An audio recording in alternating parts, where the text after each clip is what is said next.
Okay guys, good morning mga kabarangay. Dito tayo ngayon sa Sitio Kansangil. Ayan.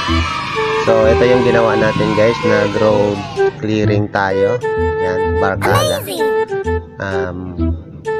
Barangay Kalinisan Day. So sana all. kita natin dito guys is ayan, nagbabaha dito. So pinala namin yan. Kasama natin syempre walang iba si Kagawad Amador.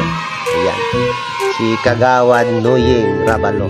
And then si Kagawad Magpantay. And then special shout out sa ating mga DHW. Ayan, kasama din natin dito ang ating SK Chair, si Kim Rotoni. Ayan. Siyempre kasama nyo rin po ang inyong lingkod, si Kagawad Sakris. Ayan. So ito, tinuloy na ni Kagawad drama yung ginawa natin kasi medyo makipot pa at medyo nilaparan niya yung butas guys para mas madaling makadaan yung tubig. Ayan. Siyempre special shoutout din sa ating SB Clits. Ayan, sa pagbigay ng merienda. Sana all. Talagang blessed tayo ngayon kasi merong naligaw na SB at nabigyan tayo ng pang merienda. So ito yung mga picture natin guys. Ayan.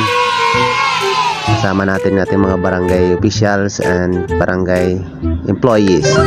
Ayan, natuloy-tuloy lang po tayo sa ating pagtulong sa ating barangay. Magandang umaga po sa inyong lahat.